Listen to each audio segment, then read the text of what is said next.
أعوذ بالله من الشيطان الرجيم. بسم الله الرحمن الرحيم. الحمد لله رب العالمين، والصلاة والسلام على أشرف الأنبياء والمرسلين وعلى آله وصحبه أجمعين. أما بعد. السلام عليكم ورحمة الله تعالى وبركاته. Alhamdulillah, marilah kita mengucapkan setinggi syukur kehadrat Allah Subhanahu Wa Taala kerana pada pagi yang indah ini Allah Subhanahu Wa Taala masih lagi mengurniakan kita dengan nikmat hidup. Dan alhamdulillah Allah Subhanahu Wa Taala masih lagi mengurniakan kita dengan nikmat iman dan Islam. Dan sudah pastinya kita juga mengucapkan setinggi-tinggi syukur kehadrat Allah Subhanahu Wa Taala kerana Allah Subhanahu Wa Taala memilih kita untuk berada dalam majlis ilmu, walaupun secara maya. Dan kita ucapkan moga-moga Allah Subhanahu Wa Taala bagi ilmu, bagi kefahaman tentang agama Islam kita ini untuk kita berjalan di bumi Allah Subhanahu Wa Taala ini sebagai hamba Allah. Jadi sidang penonton yang dirahmati Allah Taala sekalian, program pada hari ini adalah diberi nama Kursus Ibadah Pesakit.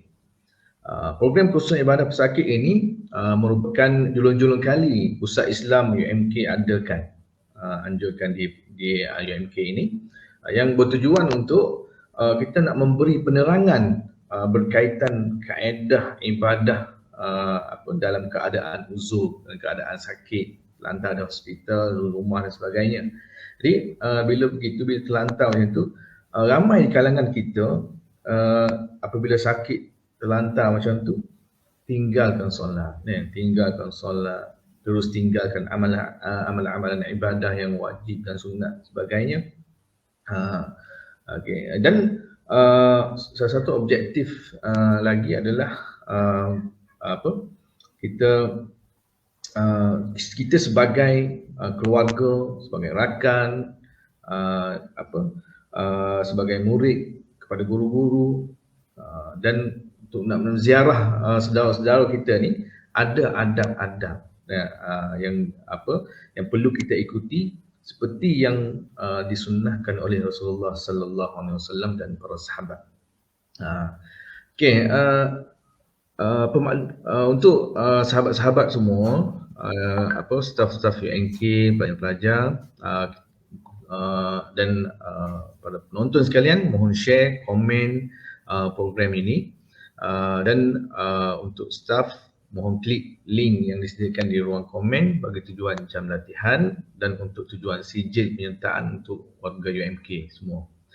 Jadi bagi pihak majlis juga saya mengalu-alukan kedatangan panel jemputan yang tidak asing lagi bagi UMK, bagi Kelantan dan Malaysia amnya, iaitu Al-Fadhil Tuan Guru Datuk Dr. Abdul Basit bin Abdul Rahman. Assalamualaikum Datuk. Waalaikumsalam warahmatullahi wabarakatuh. Terima kasih atas kesudian bagi Datuk untuk memenuhi undangan pihak kami ini. Jadi sedikit biodata ringkas berkaitan dengan Datuk, saya akan bacakan, yang mana nama penuhnya adalah Datuk Dr. Abdul Basit bin Haji Abdul Rahman bin Sulaiman, yang nama panelnya adalah Abu Anas Al-Bandani, yang mana yang bagi Datuk lahir di Pondok Sungai Durian, Kelantan, Kuala Kerai, dan sekarang ini menetap di Kuala Kerai, Kelantan. Dan sedikit pendidikan berkaitan dengan yang bagi Datuk, iaitu pendidikan awalnya adalah di Madrasah Muhammadiyah Pondok Sungai Durian, Kuala Kerai, dan BA melanjutkan pengajian ke BA Syariah di Universiti Islam Madinah pada tahun 1995, dan melanjutkan pengajian MA Syariah di Universiti Islam Madinah pada tahun 2000, dan melanjutkan pengajian ke peringkat PhD dalam bidang syariah di Universiti Islam Madinah pada 2005. Dan beliau merupakan pelajar yang ketiga mendapat PhD, pelajar Malaysia yang ketiga mendapat PhD dari Universiti Madinah. Dan Al-Fadhil Datuk memegang banyak jawatan sebenarnya yang sekarang ini, seperti Al-Fadhil Datuk merupakan musyrif Pondok Sungai Durian, Kuala Kerai, Kelantan, mantan panel penasihat dakwah Kerajaan Negeri Kelantan, pensyarah Jabatan Syariah Kolej Islam Antarabangsa KIAS, pembimbing jemaah haji AJK Perkim Negeri Kelantan, panel jemputan TV9, panel jemputan Radio Aikim, ahli NGO Mursyid, dan merupakan kolumnis beberapa buah majalah Solusi, majalah Al-Ustaz, majalah Dian, majalah Mimbar, dan juga menulis banyak buku-buku. Nah, itu yang saya suka, Datuk, yang untuk kita orang UMK buat program umrah pada 2009 tu, kita gunakan buku Datuk ni yang buku Makkah Mukarramah, kelebihan dan sejarah, dan Madinah Munawwarah, kelebihan dan sejarah dia. Masya-Allah. Dan Islam agama yang sempurna, 41 kelebihan Nabi, musafir menuju Allah, rahmah dalam perbezaan, ada banyak lagi lah.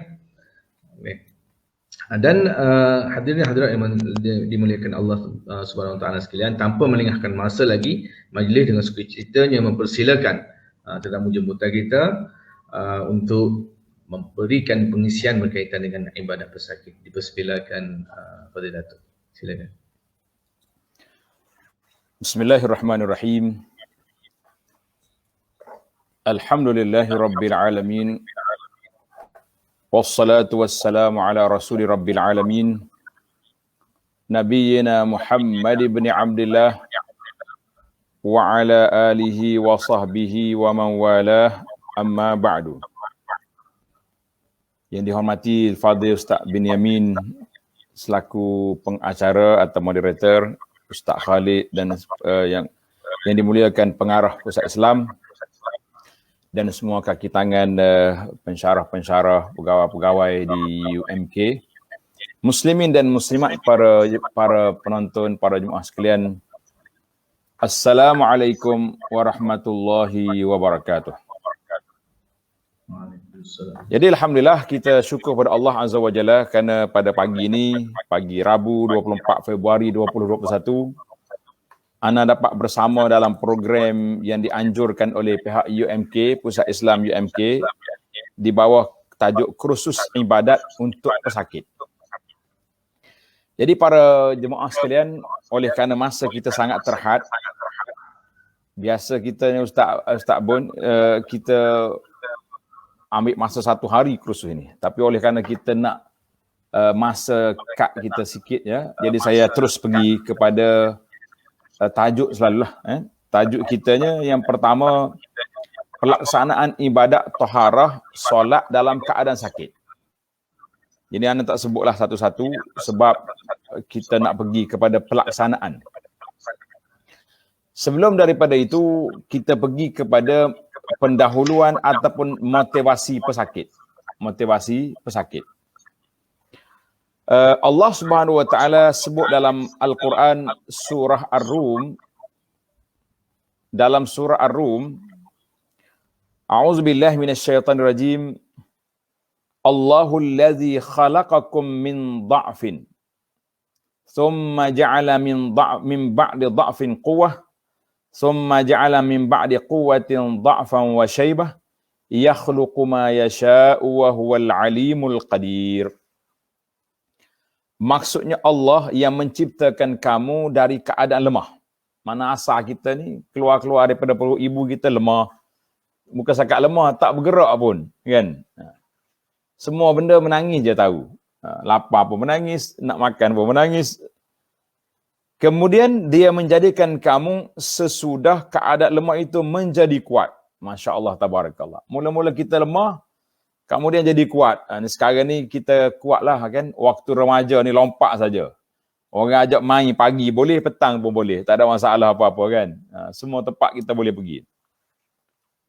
Kemudian menjadikan kamu sesudah kuat itu lemah kembali, sama ada sakit, ataupun sudah tua kita, dan beruban. Tengok, Allah Ta'ala sebut, wasyaibah, beruban.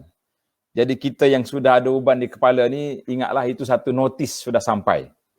Jangan kata Allah tak beritahu, uban atas kepala tu bukan suka-suka, itu dia panggil satu notis peristiharan bahawa kamu ni sudah menghampiri usia yang tua.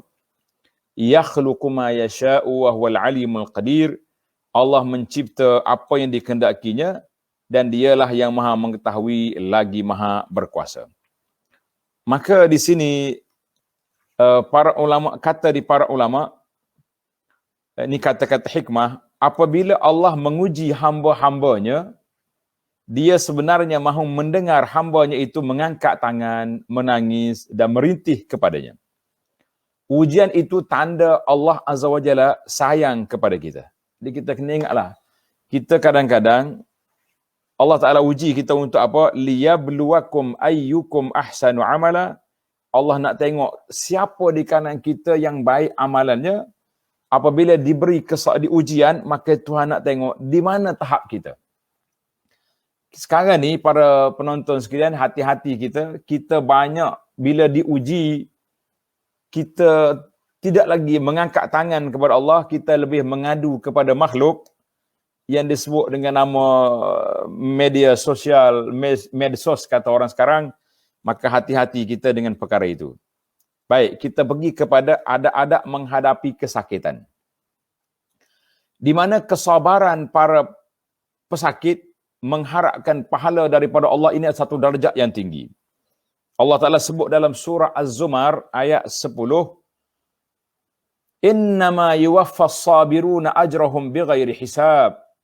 Sesungguhnya hanya orang-orang yang bersabar yang dicukupkan pahala mereka tanpa batas. Maknanya orang yang sabar, Allah Ta'ala akan beri kepada kita pahala tanpa limit. Pahala tanpa limit. Maknanya berbeza tahap kesabaran orang. Ada orang yang Masya Allah sabar sungguh-sungguh. Sampai peringkat orang tak tahu pun dia sakit. Dia kanser sudah tahap 4, tapi tak tahu, kawan-kawan tak tahu. Dia boleh pergi masjid, dia boleh pergi bantu orang lagi. Tiba-tiba, oh Masya Allah, sahabat kita sudah sampai ke peringkat gini kan. Ini yang kita tengok. Ada orang sakit gigi ya. Habis satu dunia orang tahu dia sakit gigi. Maka kesabaran itu berbeza-beza. Sebab itu Allah sebut ini bighairi hisab, tanpa limit. Mana orang yang tinggi darjat dia, lagi tinggi dia punya pahala. Orang yang rendah dia punya darjat kesabaran, rendah pahala dia.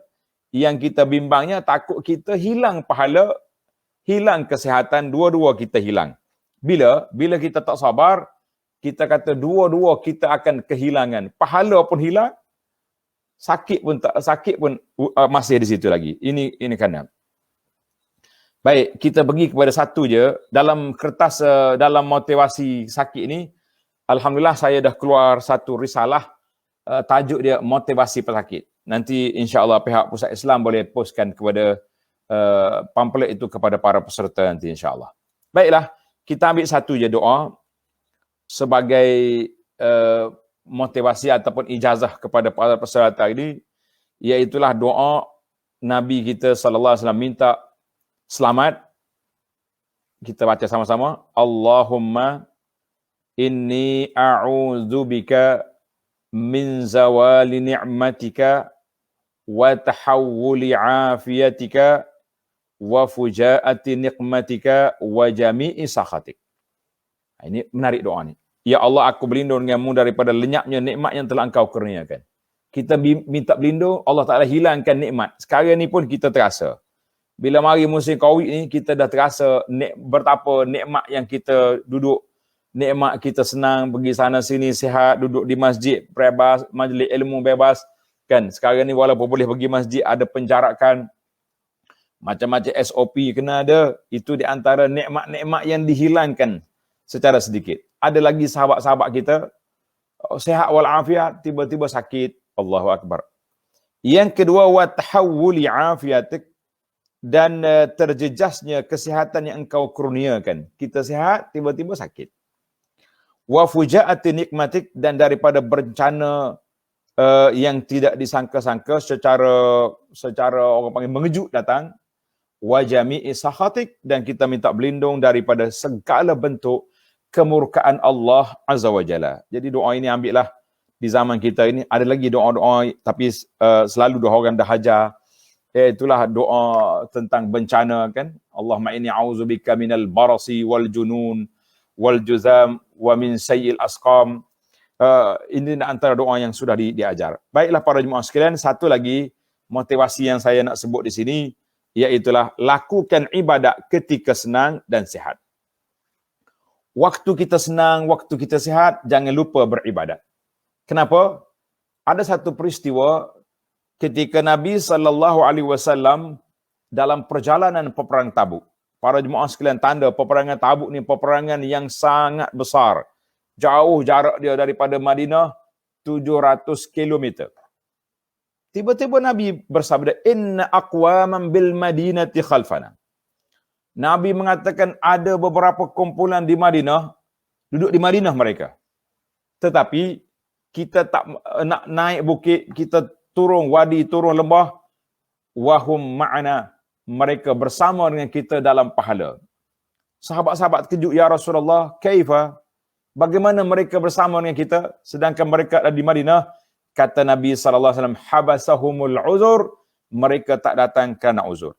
Maka di sini saya sebut kepada para penonton, para sekalian, bahawa kalaulah waktu kita biasa, kita pergi masjid, kita pergi majlis ilmu, kita solat, waktu kita uzur, contohnya PKP datang, kita tak boleh pergi masjid, insya-Allah pahala istiqamah kita setiap hari ke masjid diganjari oleh Allah Azza wa Jalla. Macam juga kaum muslimat, waktu dia boleh solat, dia baca Quran, dia solat banyak-banyak, bila dia uzur, Allah bagi pencen kepada dia. Dan skim pencen itu berlaku, tapi syarat, apa syarat? Waktu kita boleh, kena buat. Nanti jangan tutup masjid baru nak buat lah, itu sudah dikira terlambat. Baiklah para jemaah sekalian, bila kita dengar orang sakit, hendaklah kita pergi ziarah. Sebab sebelah hadis Nabi SAW, Nabi sebut, man 'ada maridan lam yazal fi khurfatil jannah hatta yarji'. Siapa yang pergi ziarah orang sakit, sentiasalah dia berada di dalam ruangan syurga sehingga dia balik. Artinya, pahala pergi ziarah ni besar. Dan dalam itu hadis Muslim, dalam hadis Tirmizi, Nabi kata apa? Akan diiringi oleh 70,000 malakin, 70,000 malaikat yastaghfiruna lahu. Kalau kita ziarah pagi, malaikat istighfar sampai petang. Kalau kita ziarah petang, malaikat ziarah istighfar kepada kita sampai pagi. Kita kata pergilah ziarah. Maka saya kata kepada frontliner, orang yang jaga orang sakit, bukan sakat ziarah, pergi ziarah besar tu pahala. Bagaimana dengan tuan-tuan dan puan-puan yang berkhidmat untuk menjaga orang sakit yang kadang-kadang anak sendiri pun tak mampu nak jaga, tapi pihak jururawat boleh menjaganya. Kita kata jazakumullahu khairan. Baik, bila kita pergi tengok orang sakit, apa yang kita nak buat? Iaitulah kita doakan. Nah, belajar satu doa ni. Doa yang diajar oleh Nabi SAW, Nabi bila dia pergi ziarah orang sakit, Nabi kata, azhibil ba'sa rabban nas, ishfi wa anta syafi, la shifaan illa shifauka, shifaan la yughadiru saqama. Maksudnya, sembuhlah wahai Tuhan segala yang berkuasa untuk menyembuhkan segala penyakit. Ishfi wa anta syafi. Sembuhlah engkaulah yang boleh menyembuhkan. La shifa illa shifauka. Tidak ada kesembuhan kecuali apa yang engkau sembuhkan. Shifa la yughadiru saqama. Kesembuhan yang tidak meninggal lagi sebarang sakit. Hadis dalam Bukhari. Jadi untuk para pelajar jemaah tanya, nak ambil di mana hadis ni? Tuan-tuan tengok dalam satu kitab nama dia Perisai Muslim yang saya terjemahkan. Dan aplikasi Perisai Muslim ini sudah ada di Facebook dan tuan-tuan boleh download, letak di handphone. Bila-bila kita nak pergi ziarah, cari. Oh, ini doa orang sakit. Ini ketika ziarah orang mati. Ini ketika nak makan. Ini ketika keluar rumah. Semua tu ada. Semuanya dalam alat kita ni kita boleh pasang di sini. Tajuk dia Perisai Muslim. Alhamdulillah. Allah Ta'ala permudahkan urusan kita. Baiklah. Tamatlah perbincangan kita yang pertama, iaitu mukaddimah tentang perbincangan. Sekarang kita pindah kepada tajuk pelaksanaan ibadat dalam keadaan sakit. Suatu kajian hukum. Secara ringkas lah, kajian hukum ni ringkas. Yang pertama sekali, cara-cara bersuci. Bila kita sakit, apa yang kita nak buat? Para jemaah tengok. Cara-cara bersuci atau berwuduk untuk pesakit. Baik, andainya dia sakit tetapi boleh menggunakan air, tiada masalah apa-apa, macam orang demam biasa je. Macam orang yang sakit-sakit, darah tinggi, kencing manis contohnya, maka hendaklah dia melakukan wuduk dengan sempurna. Kalau tak larat, contohnya tak boleh nak bergerak, kita kata kan, dia uzur. Boleh anak dia, siapa saja, tolong ambil. Alhamdulillah, sekarang ni kita ada satu alat, dia panggil spray, penyembur. Alat yang kita gunakan untuk gosok baju. Alat gosok baju kan.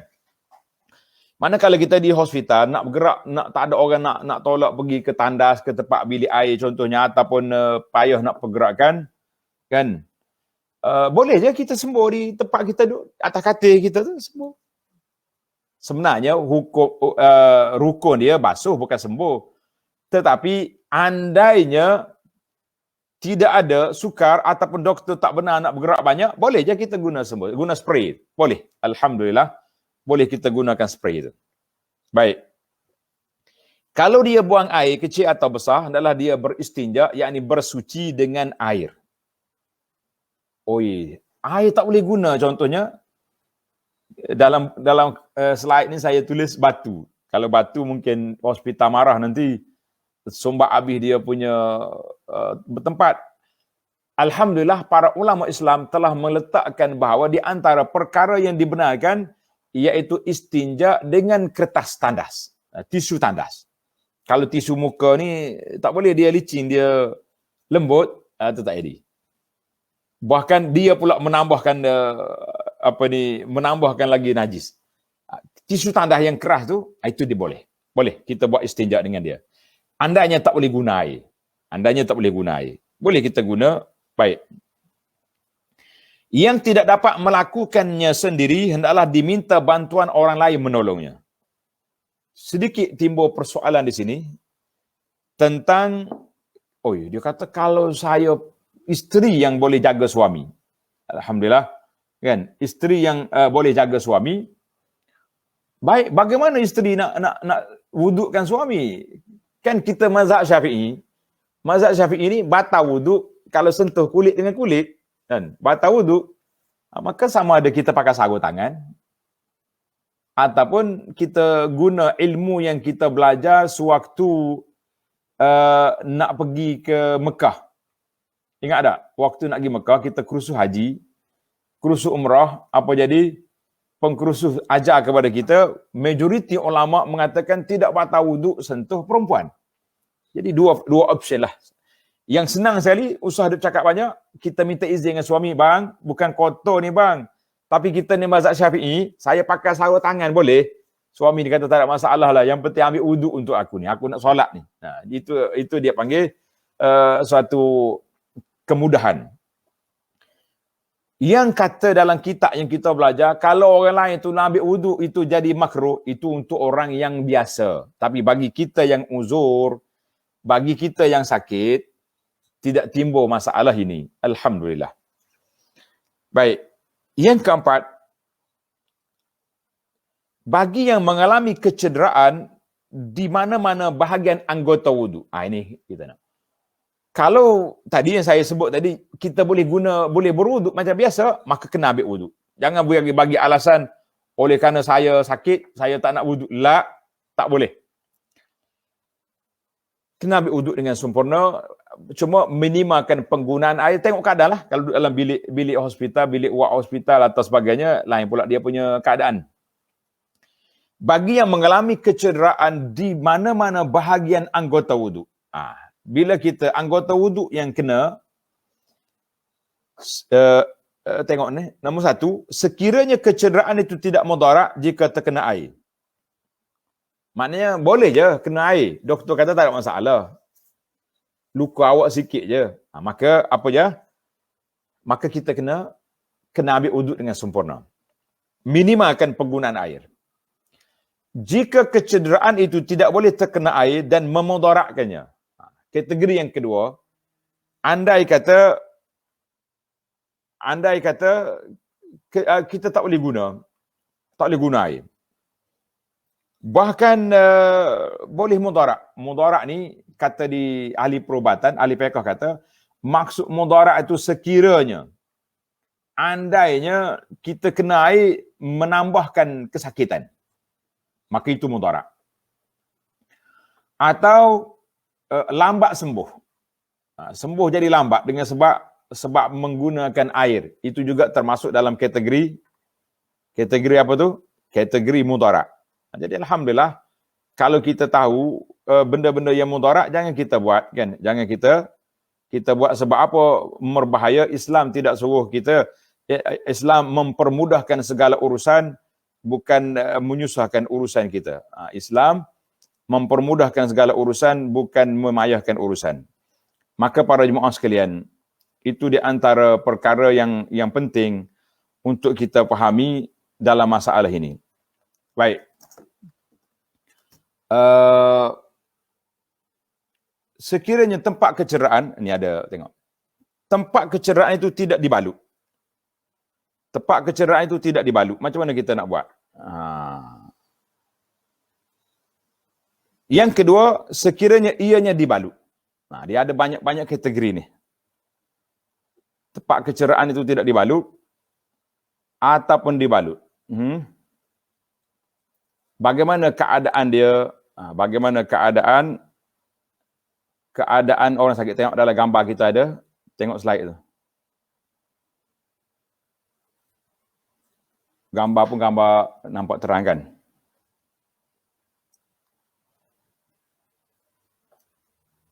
Yang ketiga, tengok kategori yang ketiga. Jika tidak dapat menggunakan air langsung. Macam mana pula?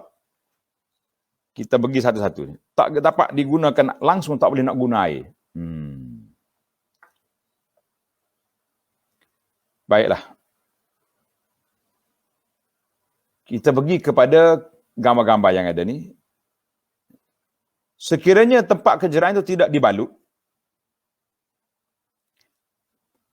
kita tengoklah, kalau kecederaan tu ringan, boleh je kata doktor kata tak jadi masalah, kita gunakan air, maka kita gunalah air sekadar yang diperlukan. Mana minimal lah. Selepas kita guna, contohnya kita ambil, kita lap balik. Dalam kitab kata tak boleh kita keringkan tempat wuduk tu, tapi oleh kerana dia ni termasuk dalam apa ni? Dalam darurat, dalam keadaan terdesak, maka tak jadi masalah lah. Tak masuk dalam perkara yang dikatakan apa tadi? Makruh. Perbuatan itu. Sekiranya ianya dibalut. Ni gambar-gambar kita ada. Sekiranya ianya dibalut, maknanya dengan semin ke, dengan plaster ke, dengan apa-apa balutan, bagaimana kita nak buat? Kalau dibalut, macam mana kita nak buat? Tengok gambar dia. Kaki tangan berbalut. Nampak di skrin kita tu. Allahu Akbar. Nas'alullah as-salamata wal afiyah. Maka cara berwuduk dia, minta bantuan. Jika mampu berwuduk seperti biasa, gambar yang atas. Kaki dan tangan berbalut. Ada. Cara berwuduk, minta bantuan untuk basuhkan muka. Sebab apa? Sebab yang berbalut di sini, tangan je. Dengan kaki. Anggota wuduk dua lagi. Apa dia anggota wuduk yang dua lagi tu?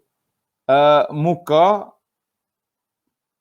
boleh je kita basuhkan. Maka basuhkan tangan yang elok, tangan sebelah kiri dia tu elok, dan tangan kanan yang tidak dibalut atau disapu saja. Nah, maka di sini kita tengok.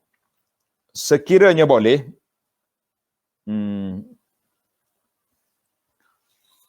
yang balut kat tangan, muka dah, maka kita kena basuh muka. Sapu kepala.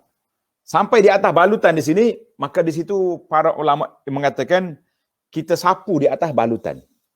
Dipanggil al-mashu 'alal jabirah. Al-mashu 'alal jabirah maknanya sapu di atas balutan. Kita kena sapu. Jangan tak sapu. Woi, sapu macam mana? Basahkan tangan. Tangan kita ni basah, sapu je atas tu. Jangan dibasuh. Oh, kalau basuh nanti bahaya. Kalau basah kita punya semin, nanti jadi menanah, jadi busuk dan macam-macam lagi penyakit yang ada. Tak bolehlah kita kacau di situ kan. Jadi para jemaah sekalian, itu yang disebut oleh para ulama. Maka kita basuh yang ada ni.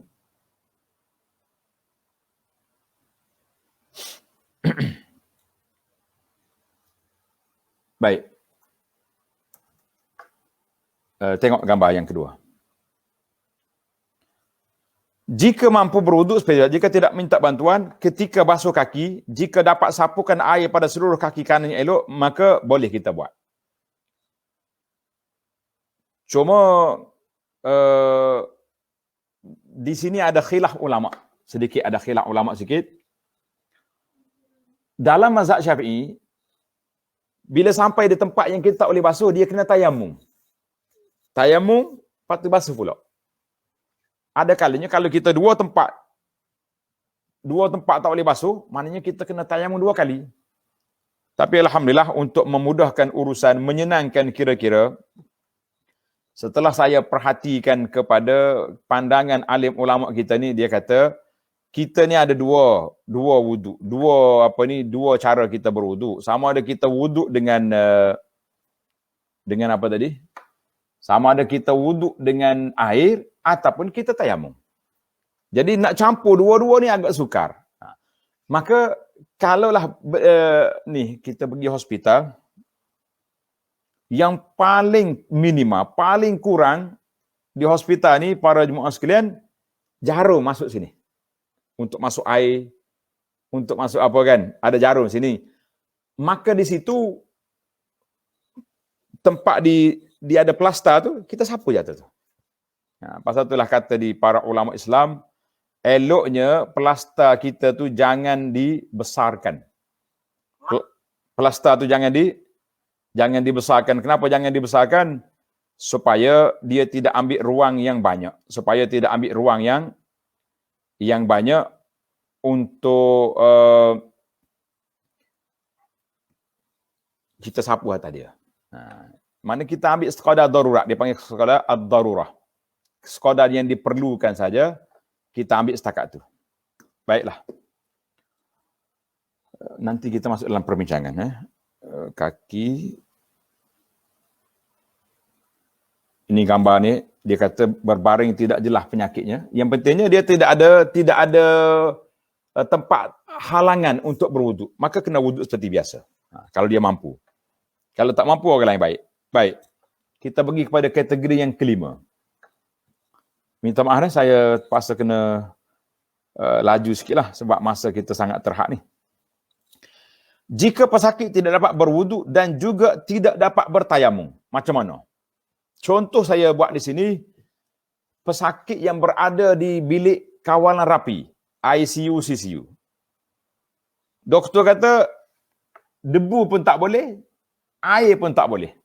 Kalau kita masuk air kan masalah. Kalau masuk debu pula, dia punya Allahumma salli ala Muhammad, mesin pula. Iyalah. Sekarang ni alat-alat elektronik ni sensitif. Macam mana kita nak buat? Tengok dari jawapan di sini.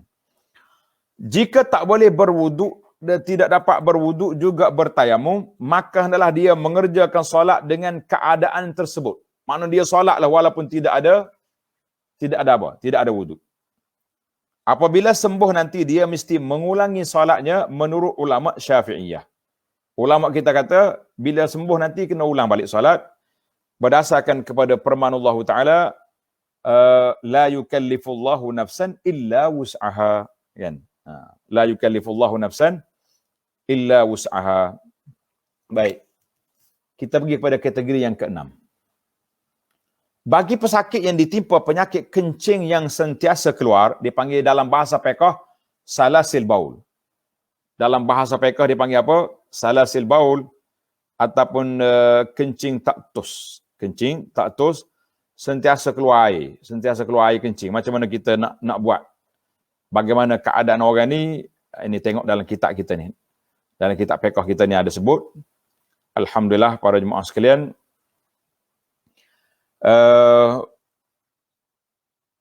bagi pesakit yang ditimpa penyakit kencing yang sentiasa keluar, salasil baul, atau keluar kentut tidak berhenti-henti. Allahu Akbar. Nas'alullah salamah, kita minta berlindung Allah Ta'ala. Nah, maknanya ada orang yang kencing, ada orang angin keluar tak berhenti. Buasir. Atau sentiasa keluar najis. Juga wanita istihadah. Istihadah ni darah keluar bukan haid. Mana haid dia seminggu tapi darah dia keluar sampai 20 hari ataupun sebulan dia keluar, itu dia panggil istihadah. Maka bagi orang ini macam mana kita nak buat? Contohnya dalam gambar ni, tengok gambar pak cik kita ni, afan Allah Taala selamatkan kita semua. Isu kencing berterusan salasil baul, maknanya cara kita nak berwuduk macam mana? Sama juga wanita yang istihadah tadi. Cara kita nak berwuduk macam mana? Setelah masuk waktu solat, sucikan dulu kemaluan. Mana pergi basuh. Syarat dia masuk waktu solat. Leis, sebab dia tak nak lama tempoh. Supaya tidak lama jarak. Kemudian diletakkan kain atau sebagainya padanya. Zaman kita ini kita guna pampers lah. Ataupun apa-apa alat yang penting. Air kencing itu tidak melarat ke tempat lain ataupun darah. Bagi menghalang najis dari meleleh atau terkena pakaian. Baik. Keadaan yang kedua, mencabut atau menanggalkan beg plastik yang telah terisi dengan air kencing dan digantikannya dengan yang baru sekiranya mampu. Mana kalau mampu, beg air kencing itu boleh dibuka, kita buka dulu tak tepi. Supaya tidak menanggung najis banyak, kan? Tapi kalau buka itu bahaya, nak tukar setiap waktu juga berbahaya, maka itu termasuk dalam la yukallifullahu nafsan illa usaha. Eloknya. Waktu kita nak salin, nak tukar beg tu, carilah waktu dekat waktu solat. Baik, setelah selesai daripada pembersihan, yang ketiga berwuduk dengan cara biasa dan terus dikerjakan solat dengan segera. Apa-apa yang terkeluar dari kemaluan semasa sedang berwuduk atau solat, ianya tidak merosakkan ibadat tadi dan tidak perlu diulang balik. Kalau tidak, bila nak selesai wuduk kita? Tengah nak ambil wuduk, tiba-tiba keluar pula. Berhenti pula lah. Teruskan. Setelah kita buat persiapan awal tadi. Bersih dulu, kemudian itu. Baik, cara bersolat macam mana? Bersolat seperti biasa mengikut kemampuan. Apabila masuk waktu solat, seterusnya bersuci. Mana bila kita daripada zuhur nak masuk solat asar, walaupun kita tak keluar, tak terkentut, tak apa, tapi kita kena solat lain dah. Kena suci, kemudian kita solat semula. Baik. Teruskan dengan dia panggil stoma. Stoma ni orang yang dia punya usus tak berfungsi, doktor tebuk dia punya perut. Jadi najis dia keluar daripada mana? Dari perut. Dia buat tandah baru kat situ. Ada beg najis. Macam mana keadaan orang ni? Orang yang stoma ni? Tuan-tuan tengok. Keputusan Muzakarah Fatwa Kebangsaan yang ke-79 tahun 2007. Pesakit yang menggunakan beg kolostomi dikategorikan sebagai mereka yang mengalami masalah darurat dan tidak dianggap menanggung najis. Alhamdulillah, ini satu ad-din yusrun, agama itu mudah. Oleh itu, mereka tidak perlu mengosongkan atau membersihkan beg itu setiap kali berwuduk atau menunaikan solat. Jadi kita tak perlu bersihkan setiap kali nak solat. Kalau ada najis di perut tu, dalam beg dia tu, biarkanlah. Sebab itu sudah dikira tempat dia. Baik. Keputusan yang kedua dalam masalah ini, wuduk yang diambil oleh pesakit harus digunakan untuk melaksanakan semua ibadat, termasuk menunaikan solat fardu, sehingga wuduk itu terbatal. Jadi bila wuduk batal dengan sebab lain, bagi orang mazhab Syafi'i ini senang. Yang sebab dia sentuh perempuan, isteri dia ke suami bagi sentuh, maka batal.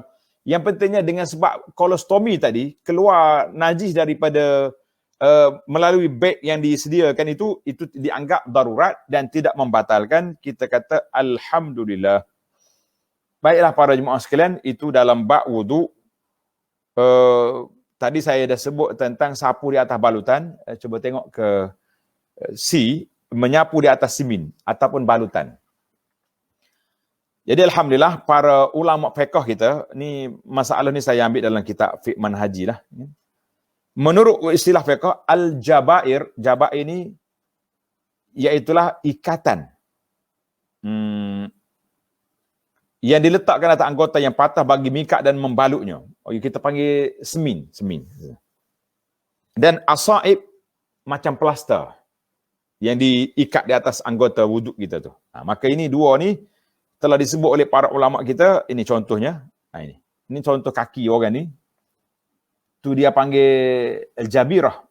Maknanya semi dia tu. Ataupun balutan ni kita panggil plaster. Yang dibalut. Jadi bagaimana kita nak buat? Alhamdulillah.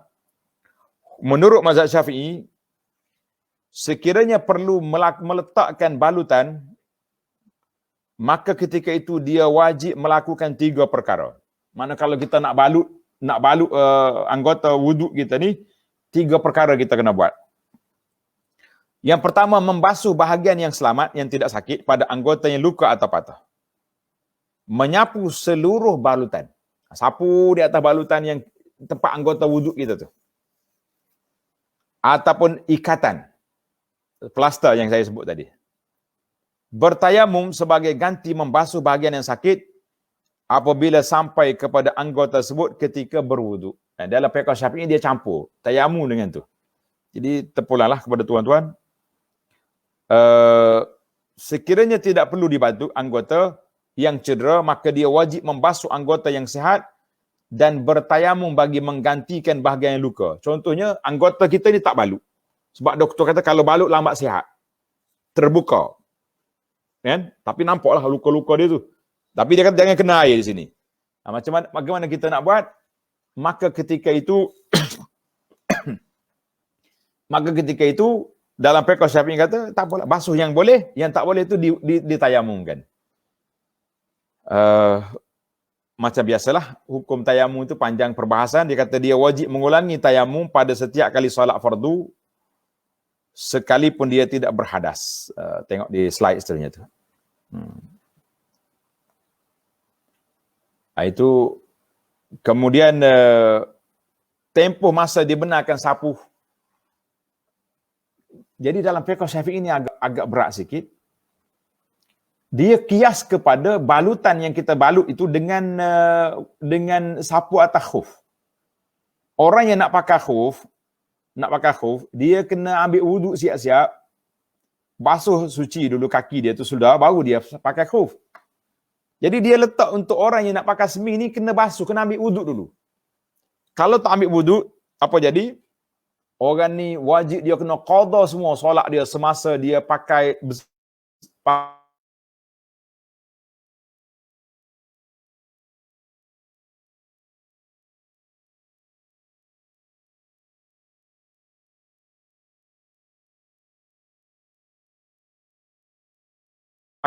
semin tadi.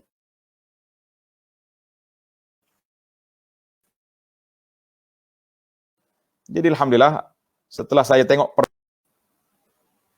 baik.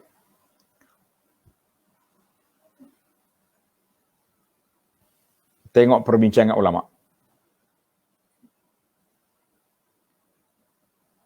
Perbincangan ulama dia kata mengumpul antara sapu atas balutan dengan tayamum. Pendapat yang pertama, basuh anggota yang sihat, sapu atas balutan. Dua aja. Pendapat yang ketiga, disapu atas balutan serta tayamum. Kan? Nah. Pendapat yang ketiga, tidak perlu sapu di atas balutan sekiranya tidak mampu, maka gugurlah perlu membasuhnya. Maknanya tempat yang kita nak sapu ni tak boleh, kita pergi setakat air, setakat mana yang diboleh saja. Pendapat yang ketiga ini tuan-tuan boleh tengok dalam keputusan Majlis Jemaah Ulama Majlis Agama Islam Kelantan. Ada risalah dia. Risalah ni dulu anda tengok dia dibahagi-bahagikan di hospital-hospital. Tapi sekarang ni tak tahu ada ke tidak. Yang pentingnya ada 3 pandangan di sini. Tadi kita seboleh mungkin kita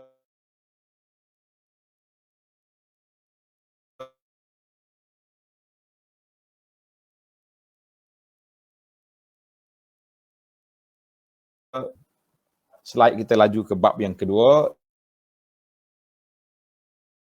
cara solat pesakit. Cara solat pesakit. Teruskan.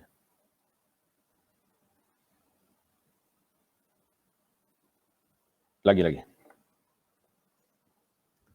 Baik. Kita pergi kepada cara solat pesakit. Tadi wuduk dah selesai.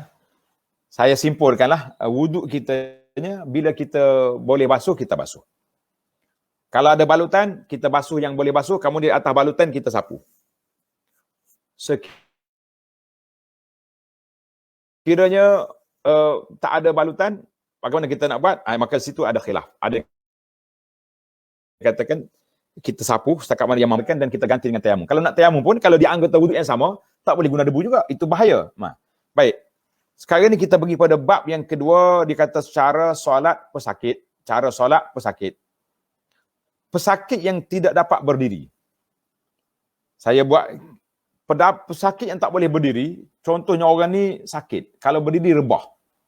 Tak larat dah dia nak berdiri, maka dia boleh duduk secara iftiras, iaitulah duduk antara 2 sujud. Itu iftiras. Tahiyat awal. Ataupun duduk bersela. Boleh juga. Duduklah mengikut cara yang mampu dilakukan, yang penting dia menghadap ke arah kiblat. Baik. Jika tidak mampu untuk rokok dan sujud, macam mana? Jika tidak mampu untuk duduk, adalah dia solat secara mengiring di atas lambungnya, atas rusuk dia. Jika tak boleh juga, solatlah secara terlentang. Bagi yang tidak dapat menghadap mukanya ke arah kiblat, hadaplah ke mana yang dia mampu. Ini di antara kita tengok gambar-gambar, slide kita ni kepada gambar. Solat duduk atas lantai atau katil dan berupaya sujud. Ini gambar dia. Mana orang ni boleh sujud, cuma dia tak boleh berdiri. Kalau berdiri mungkin dia rebah, kan? Dia duduk atas katil hospital, boleh je. Tengok gambar lah. Tengok gambar kita tu senang. Angkat tangan, kemudian letak tangan sini. Waktu rokok, rendahkan sikit. Sujud, kalau boleh sujud atas lantai, sujud. Kalau tak boleh turun juga atas lantai, kita rokok dengan sujud tu biar beza. Kalau rokok setakat tu, sujud kita rendahkan lagi. Itu bagi orang yang tak boleh duduk. Baik, kita pergi ke ni contoh ni. Contoh solat duduk di atas lantai, tak mampu nak sujud. Tengok. Kalau tak mampu nak sujud, boleh duduk mengikut apa saja untuk bentuk kemampuan. Seperti melunjurkan kaki ke arah kiblat dan duduk bersela, semuanya boleh. Kemudian, setakat tu. Tengok dalam gambar tu menarik. Kan, rokok tu rendah sikit, sujud rendah lagi. Baik. Kemudian kita pergi kepada gambar, solat duduk atas kursi. Solat duduk atas kursi. Duduk atas kursi. Ini gambar ni. Tuan-tuan dan puan-puan, solat duduk atas kerusi ni banyak kriteria. Ada orang yang boleh berdiri, tetapi dia tak boleh nak rokok sebab slip disc, kata orang sakit sekarang. Ataupun dia tak boleh nak turun sujud ke bawah. Kenapa? Sebab sakit. Maka wajib dia kena berdiri dulu. Wajib dia kena berdiri dulu, jangan duduk terus, dia kena berdiri dulu. Selepas berdiri, waktu nak rokok tu tak mampu, baru dia duduk atas kerusi. Ataupun waktu rokok mampu, waktu nak sujud tak mampu, baru duduk atas kerusi. Jadi jangan kita terus duduk atas kerusi. Kan? Pakai duduk terus, sedangkan kita mampu, maka itu tidak sah. Tengok gambar lagi. Solat berbaring. Orang ni langsung tak boleh bangun. Tak boleh nak bangun. Kalau bangun rebah ataupun tak mampu, tak larat nak bangun, wayar penuh, maka kita duduk ini yang paling baik, kita solat baring di atas lambung kanan, maknanya rusuk kanan. Ataupun tak boleh nak mengiring, tak boleh. Kita boleh terlentang, duduk terlentang. Melentang boleh. Ataupun orang ni tak boleh nak duduk, tak boleh. Boleh berdiri saja. Berdiri solat sambil berdiri. Kan? Solat sambil berdiri. Ini cara-cara dia. Masya-Allah. Baik. Timbul persoalan sedikit, solat di atas kursi, uzur atau VIP. Yani minta maaf lah kan. Kita dulu cakap hawaran di atas kursi. Satu mari, satu masa sampai kita pula atas kursi dengan keuzuran kita yang ada, dengan kesakitan yang kita tak menentu kan. Solat di atas kursi, maka perhatian, tengok ni. Perhatian kepada mereka yang melakukan solat secara duduk atas kursi di dalam solat fardu. Kalau solat sunat lain. Anda tidak boleh sekali-kali meninggalkan rukun solat yang mampu dilakukan. Qiyam rukun.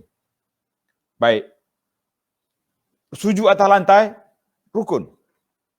Contohnya kita mampu sujud kan. Tetapi kita ni ada setengah orang dia punya sprain tak kuat. Mana kalau dia turun, dia tak boleh naik dah.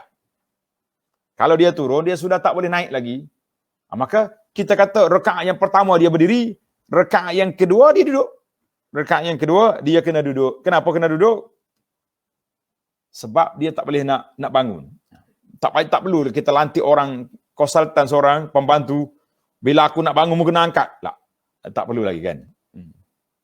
Maka ini semua, tengok ni gambaran yang saya buat contoh. Beberapa kesilapan dalam solat atas kerusi bila kita guna kerusi itu besar.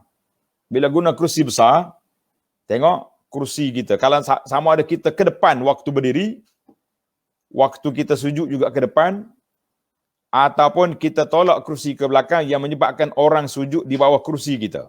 Itu tak boleh. Ini gambar yang ada di skrin ni, iaitu orang dah reka satu kerusi baru, kerusi ada meja tempat sujud. Ini tidak perlu. Saya sudah bahas panjang tajuk ini, Nabi kita larang. Pernah Nabi kita tengok ada seorang sahabat letak bantal untuk sujud, Nabi kita campur je bantal tu, buang. Baik. Makmum solat atas kerusi tengok. Eloknya dia duduk di ujung, kan? Ujung soft supaya tidak terjadi. Baik, timbul lagi soalan jamak kerana sakit. Alhamdulillah, ramai ulama mengatakan kalau kita sakit, kita boleh jamak solat tapi tidak qasar. Ingat boleh jamak tapi tak boleh diqasar.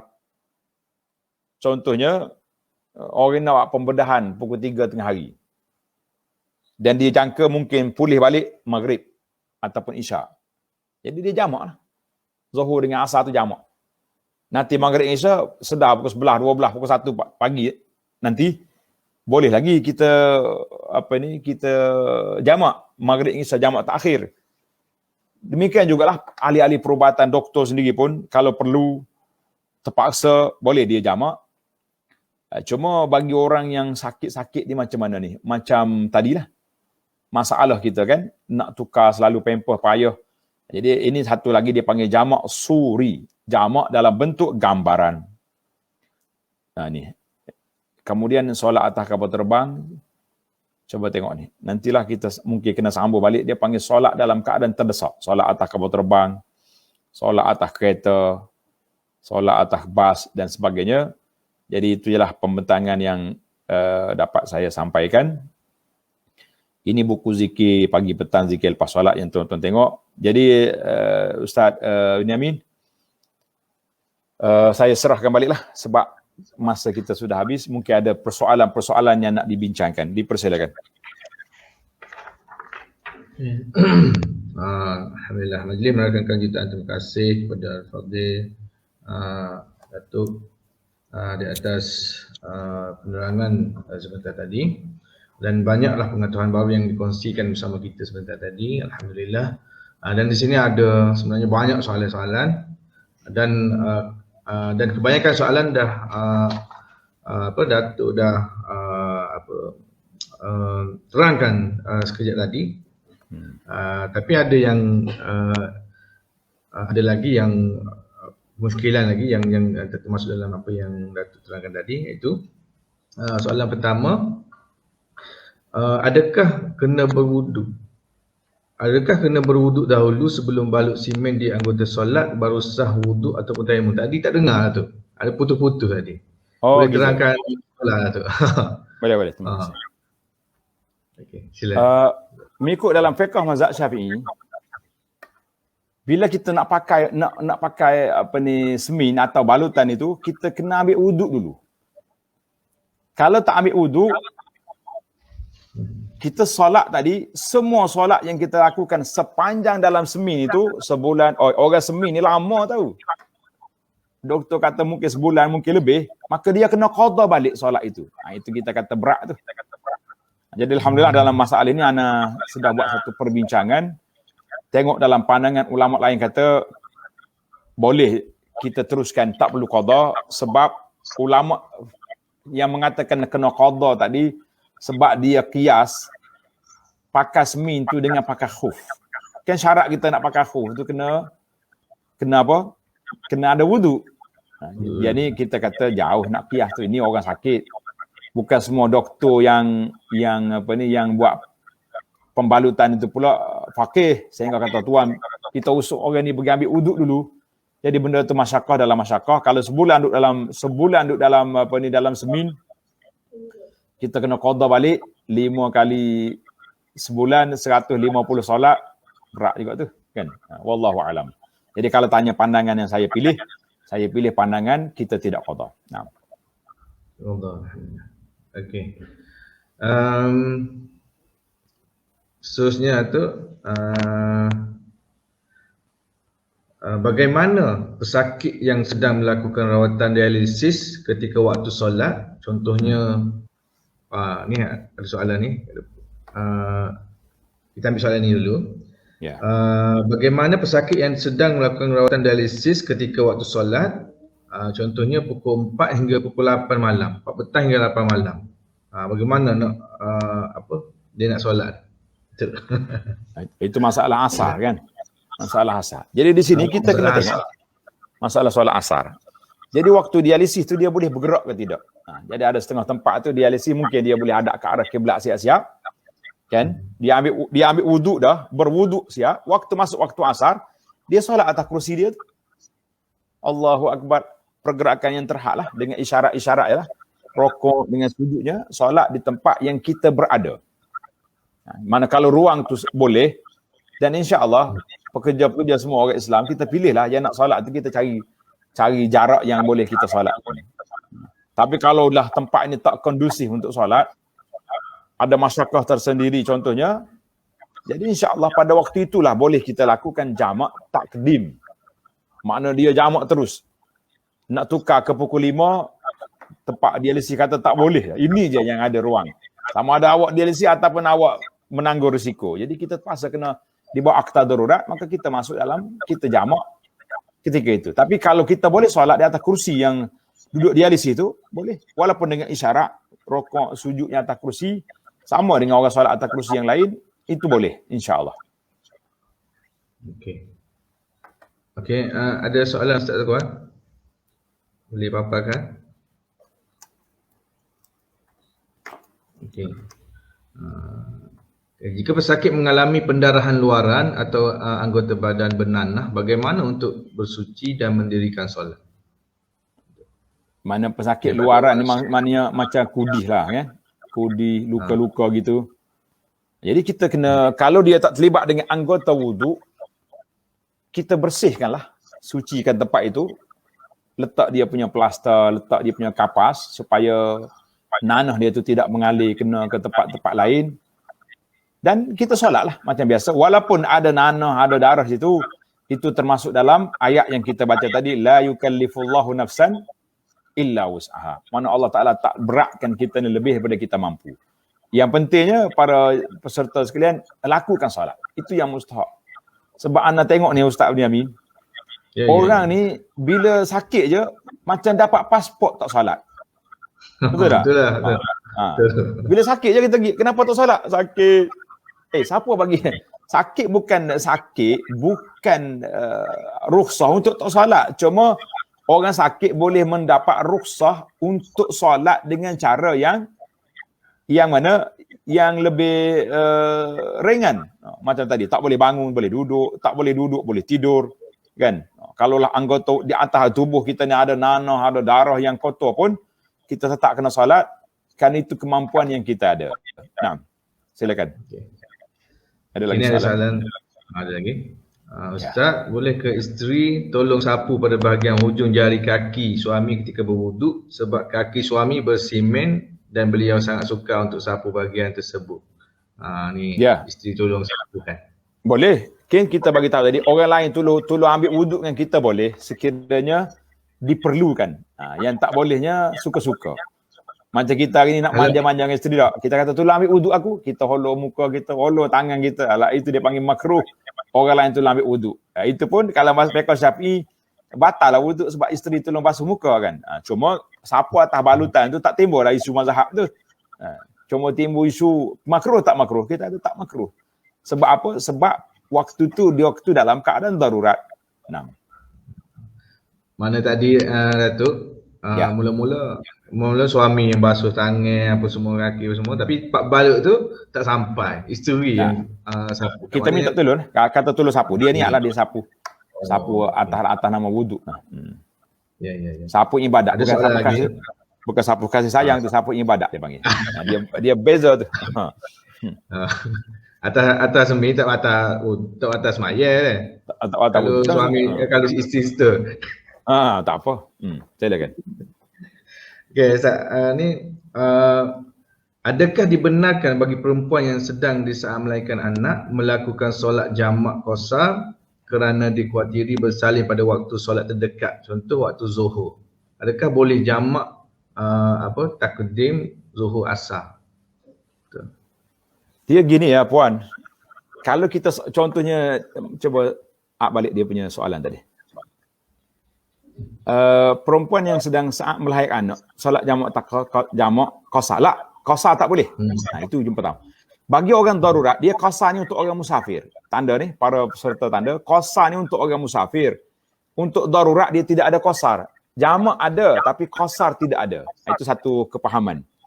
Yang kedua, sekiranya kita kita solat zuhur pukul 1:30, pukul 2, dan jangkaan kita nak bersalin pukul 4, tak ada masalah dah. Bila bersalin, dia sudah mari nifas. Bila sudah nifas, tak ada lagi solat. Sudah digugurkan solat macam keluar haid lah. Kan? Jelas di situ soalannya Ustaz. Cuma timbul satu perbahasan ulama tentang bilakah mulanya waktu nifas.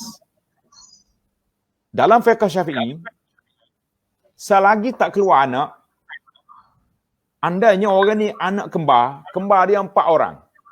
Dah 3 orang dah keluar, seorang lagi tak keluar. Masuk waktu solat, dia kena solat lagi. Sehingga betul-betul semua keluar, barulah dikira nifas.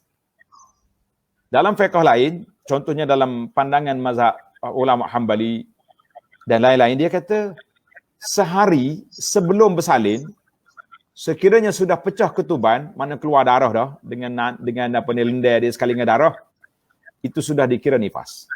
Maknanya bagi perempuan yang duduk dalam labor room yang nak bersalin tu, yang dah keluar turun darah tu, bagi mereka sudah tak ada solat lagi dah.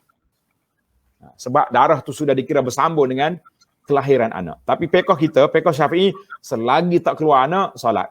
Kalau mampu solat, kalau tak mampu, insya-Allah nak pegang dengan mazhab Hambali tadi pun kita kata tak ada masalah. Sebab kita yang mengajar ni sedaplah cakap. Tapi orang yang duduk atas nak bersalin tu lah duk cari pandangan-pandangan yang lebih ringan untuk mereka. Wallahu a'lam. Okey. Okey, ada lagi soalan-soalan? Silakan. Assalamualaikum Ustaz, adakah dimaafkan kepada petugas kesihatan yang menunaikan solat dengan pakaian yang terkena percikan najis dan darah yang sedikit semasa mengendali pesakit di ICU? Adakah perlu untuk dibasuh terlebih dahulu atau menukarkannya dengan pakaian yang lain? Dia masalah kita ni dalam ICU ni, petugas-petugas pun dalam keadaan darurat, kan? Dalam keadaan darurat. Jadi kita tak perlulah. Kalau contohnya kita kata di mana yang kena najis, kena darah ke, kena apa di kaki ke, di betis ke, kita basuh itu je lah. Basuh yang tu, hilangkan najis, solat je lah. Kalau kita nak tukar semua bukan senang. Tama-tama sekarang ni PPA apa, baju biru ni. Apa nama? Yang COVID ni, itu pun lagi dahsyat. Maka orang yang terkena najis di situ tak perlu tukar pakaian, cuma kita basuh, bersihkan di tempat yang kena tu. Basuh sekejap, insya-Allah boleh solat. Naam. Okey, soalan lagi? Boleh lagi Datuk? Silakan, anda tak apa. Cuma takut ada urusan pejabat UMK ni. Kita tengok soalan lagi. Boleh Ustaz terangkan sikit solat untuk orang tua yang ada penyakit nyanyuk? Ni nyanyuk. Datuk. Dia kita mengikut dalam kaedah kan, aqil baligh. Aqil baligh makna orang berakal dan orang baligh. Mana orang baligh itu orang sampai umur lah, dah mimpi dah cukup 15 tahun ke atas, ini sudah lebih pada baligh, dah sudah nyanyuk. Tahap nyanyuk kita kena tengok akal dia, berfungsi tak berfungsi. Mana kalau dia masih lagi sedar, dia tahu waktu solat, dia tahu kotor, cuci, cemar, maka dia kena solat. Tapi kalau tak tahu waktu, kita yang jaga dia. Anak-anak tolong jaga. Mak, ayah, atuk, dah masuk waktu zuhur ni, mari kita solat. Kita wudukkan dia, kita letak dia sejadah, hadap ke arah kiblat, suruh dia solat. Ada setengah orang ni, rekaat pun tak apa ingat, kita tolonglah dia. Rekaat pertama, yang kedua. Kecuali orang yang benar-benar sudah nyanyuk, itu tak boleh lah. Itu barulah digugurkan dia daripada kefarduan solat. Selagi dia ingat-ingat, maka kita bantu dia. Ini sukar, ada setengah orang ni dia panggil ingat tak ingat. Kan? Dia ingat solat, dia tahu, tapi kadang-kadang dia terlupa rakaat. Jadi anak-anak lah tolong. Mak kita jaga kita lama dah. Dia jaga daripada kita kecil sampai kita besar. Di akhir usia dia, kita lah pula tolong dia. Jaga ibadat, biarlah ibu kita, ayah yang kita sayangi ni, kalau boleh biar dia mati dalam keadaan dia solat. InsyaAllah. Jadi kalau kita semua pakat malas, biarlah orang tua dia macam ni lah. Kita sayang kepada ibu bapa kita bukan dengan duit, bukan dengan fulus. Kita sayang mereka, kita nak dia mati dalam husnul khatimah, dalam keadaan yang tenang, dalam keadaan baik. Itu tanggungjawab kita. Gila-gilalah anak-anak jaga. Kalau nyanyuk total dah tak tahu apa dah, baju tak baju, pakai tak pakai dah, situ kita kata mukharif, maknanya orang ni dah akal tak berfungsi. Ketika itu tak wajib lagi solat bagi dia. Wallahu a'lam. Okey, ada lagi soalan? Soalan? Okey, sila. Kalau kaki bebal bersemen sebab terseliyuh teruk, boleh ke ambil wuduk sebagaimana orang memakai khuf? Sapu je maksud dia, pakai khuf. Tapi terseliyuh boleh kena air. Kan? Cuma kita guna minimalkan penggunaan air. Sebab tu kita kata selagi air boleh digunakan, mesti digunakan air. Yang pakai khuf tadi, yang pakai semin. Mana kalau kita semin atas tu, tak boleh sampai air ke bawah, itu yang kita sapu di atas. Kita kena bezakan di antara tak boleh guna air dengan tak sampai air. Ada juga. Maknanya bila kita balut, tak sampai air. Nak buka balutan setiap waktu, tak ada siapa nak buka. Maka ketika itu kita sapu di atas balutan. Dia panggil al-mashu 'alal jabirah. Okey, ada soalan lagi? Okey, daripada Dr. Azhar. Bagi yang solat atas kursi kerana tak boleh berdiri, adakah wajib dia turun untuk sujud dan duduk antara dua sujud dan tahiyat jika dia mampu berbuat demikian? Sebab kita dapati ramai yang solat atas kursi terus berada atas kursi hingga salam. Masya Allah. Terima kasih kepada doktor. Ini di antara isu yang saya sebut tadi lah. Solat atas kerusi di antara uzur dengan VIP. Ada setengah orang ni salah faham. Dia duduk, dia berjalan boleh bawa kerusi. Bila nak solat, dia letak kerusi, dia terus duduk atas kerusi sampai sudah. Maka kita kata ini silap besar. Sebab yang dia tak bolehnya apa? Berdiri lama tak boleh. Tapi kalau duduk atas lantai, dia boleh sujud. Dia boleh duduk antara dua sujud. Dia boleh duduk tahiyat awal. Tahiyat awal tak apa. Kita panggil sunat ab'ad. Dia boleh duduk tahiyat. Maknanya, kalau dia tak turun, dia tinggal dia tinggal berapa rukun. Kan dalam kitab kata, duduk antara dua sujud. Duduk untuk tasyahud. Itu semua rukun. Sujud atas lantai, 7 anggota, itu rukun. Mana kalau kita semua guna isyarat je, tak turun, maka solat seperti itu tidak sempurna, tidak sah. Kerana kita telah meninggalkan banyak rukun. Sebab itu anda tengok, anda perhatikan sebahagian daripada masyarakat kita ni, bermudah-mudah dalam masalah ini. Tak apalah solat atas kursi lah. Boleh solat atas kursi. Tapi dengan syarat yang ketat tadi. Untuk solat fardu. Kalau solat sunat, boleh je. Duduk atas kereta boleh solat sunat. Malam ni saya nak pergi KL, naik bas. Kita ambil wuduk siap-siap, selagi tak lena, kita solat je atas kerusi tu sampai Kuala Lumpur. Boleh 100 rakaat contohnya. Boleh. Tapi dalam solat fardu lah. Solat fardu ada rukun, ada syarat dia yang mesti ditunaikan. Tak boleh dimudah-mudahkan. Nah. Okay, soalan seterusnya.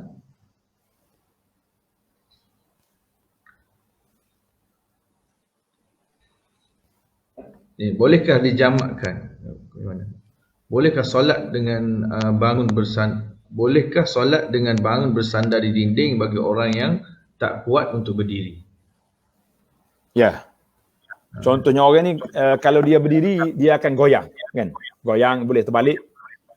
Mana kalau ada tiang ke apa dia sandar situ boleh. Sebagaimana boleh solat atas kerusi pun boleh, kan? Cuma Islam ni tidak memaksa sedemikian. Baik, sekadar kiranya dia pergi ke masjid tak ada tiang. Ada setengah masjid ni masya-Allah besar. Satu tiang pun tak ada. Tiang dia kat dinding pula. Maka kita kata duduk jelah. Solat sambil duduk. Kenapa kita susah nanti berdiri ke rebah pula? Ada setengah orang dia boleh berdiri. Tapi bila dia duduk, spray nak naik tak ada. Maka dia berdiri rakaat yang pertama, rakaat yang kedua, yang ketiga, yang keempat, duduk. Itu yang dikatakan la yukallifullahu nafsan illa wus'aha. Allah Taala tak paksa lebih daripada kita mampu. Nah. Okey, ini soalan terakhir Datuk. Soalan terakhir. Bolehkah dijamakkan solatnya sebab dia ada penyakit eczema dan kanser untuk mudahkan wuduk? Jazakumullah khair.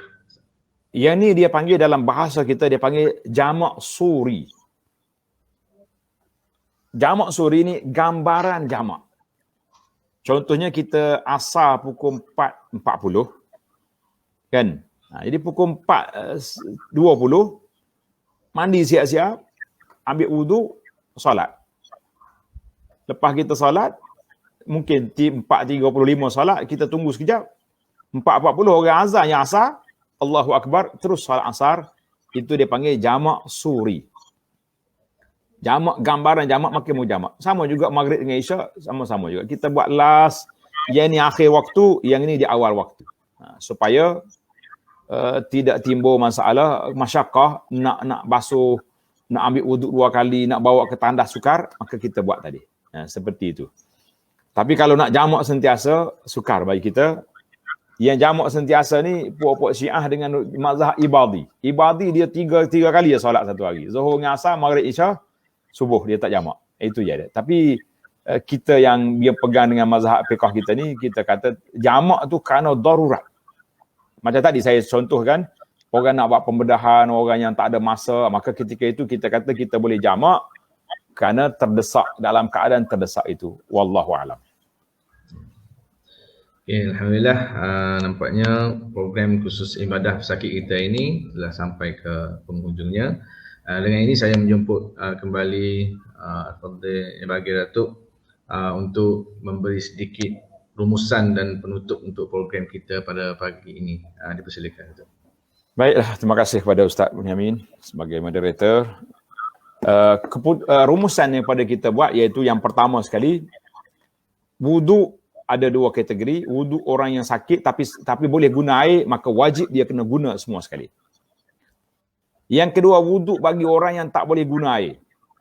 Tapi dia ada balutan atas tangan dia, ada halangan, maka kita ambil wudu, kemudian sampai tempat halangan tu kita sapu je atas tu. Sapu atas plaster, sapu atas semin dan sebagainya. Itu bagi orang yang sudah berwudu. Kemudian bagi orang yang kencing tak tu salasul baul, maka bila masuk waktu dia bersihkan alat-alat dia, kemudian dia ambil wudu, dia pakai balik dia punya alat yang menyelamatkan daripada kotoran tadi, laki-laki ke wanita, maka dia berwudu dan dia solatlah. Sehinggalah masuk waktu solat lain pula, maka dia kena bersih balik dan dia kena ambil wudu lain. Itu untuk wudu. Adapun solat, maka solat kalau kita sakit, tapi kita mampu solat dengan sempurna, maka wajib. Kalau kita sakit, tak mampu nak solat, tengok keadaan. Boleh duduk? Boleh. Duduk ya. Tak perlu berdiri. Boleh berdiri, tak boleh duduk, maka berdiri. Boleh dua-dua. Dengan bantuan kursi contohnya, dia tak boleh duduk lama. Tak boleh berdiri lama. Maka dia angkat tangan. Dia berdiri untuk takbir, kemudian duduk atas kursi. Waktu nak sujud, dia turun ke lantai, sujud, kemudian naik balik ke atas kursi, itu boleh. Tapi jangan bermudah-mudah dalam masalah ini sampai peringkat tak turun langsung, sedangkan kita mampu, maka kita mengatakan itu satu permasalahan yang dipermudah-mudahkan kepada sebahagian daripada masyarakat pada hari ini, itu masalah. Adapun masalah jamak, maka kita kena tengok sama ada jamak betul bagi orang yang tak ada masa, ataupun dia panggil jamak suri. Jamak, gambarannya jamak, iaitulah akhir waktu zuhur, awal waktu asar, akhir waktu maghrib, awal waktu isya. Itu dia panggil jamak suri. Wallahu alam, mudah-mudahan ada manfaatnya kepada kita dalam perbincangan yang ringkas ini. Sekian, terima kasih kepada Pusat Islam UMK di atas buka minda para pegawai dia, para staf dan juga masyarakat awam untuk mengulang kaji solat yang sangat besar ini. Sebab anda perhati tengok sebahagian masyarakat bila sakit je dapat pasport untuk tak solat. Kita kata ini sangat berbahaya. Nabi kata innad dina yusrun, agama itu mudah. Maknanya kalau tak mampu berdiri duduk, tak mampu duduk baring, tapi jangan mempermudahkan agama, artinya bila sakit tak solat. Lah, itu mempermudahkan agama. Wallahu alam. Wa sallallahu ala nabiyyina Muhammad wa ala alihi washabihi ajma'in. Wassalamualaikum warahmatullahi wabarakatuh. Assalamualaikum warahmatullahi wabarakatuh. Terima kasih kepada jemputan kita Al-Fadhil Tuan Guru Datuk Dr. Abdul Basit Abdul Rahman di atas pengisian yang sangat bermanfaat dalam khusus ibadah pesakit kita pada pagi ini. Alhamdulillah. Jadi sebelum bersurai, saya mewakili Jawatankuasa program khusus ibadah pesakit ini merakamkan ucapan terima kasih atas kesudian kepada Tuan Guru menerima jemputan kami dalam program khusus ibadah pesakit kami ini, dan tidak lupa juga ribuan terima kasih kepada semua hadirin hadirat dan semua pihak yang terlibat dalam memastikan penganjuran program berjalan dengan jayanya pada hari ini. Alhamdulillah. Saya mohon juga jasa baik semua hadirin untuk mendoakan salah seorang staf kami iaitu Encik Muhammad Nur Reza yang telah mengalami kemalangan pada 12 Februari lepas.